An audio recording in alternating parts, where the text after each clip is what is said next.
Hello and welcome to another revision video from us here at High Tunstall PE. Going back to starting with a joke, and I need to tell you about the time that I used to work at a calendar factory, but I ended up getting the sack because I took a couple of days off. Right then, glad that went down so well. So here we go. I'm going to talk to you today. We're doing about types of training. So for the GCSE PE, you need to know the different types of training, who they benefit, what type of sports people would use each type of training. First one is circuit training.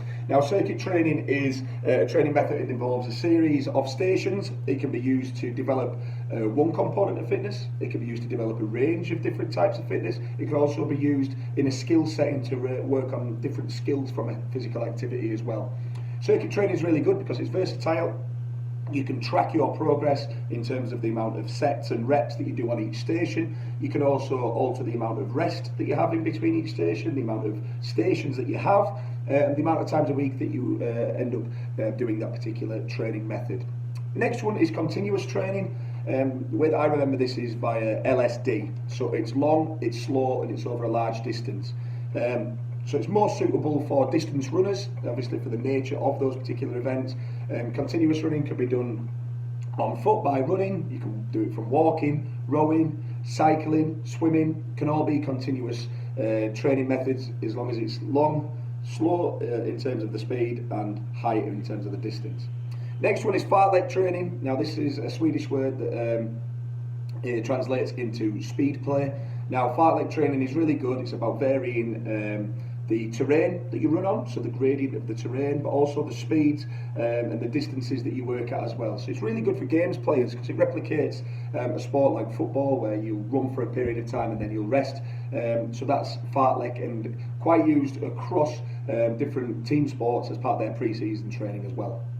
Next one is interval training. Interval training or HIIT training is where you work for a period of time and then rest. So you work and then rest. So it's about creating a spike in your heart rate and then your heart rate dropping, creating a spike and then it dropping. All right. Once again, it's good for team sports due to the nature of like a game of football when the ball goes out of play, so people are static and then they end up working again. So that's interval training. Got 3 more to go. Next one is static stretching. So stretching is obviously vital as part of a warm-up, but also as part of a training method to increase the flexibility and the range of movement at a joint.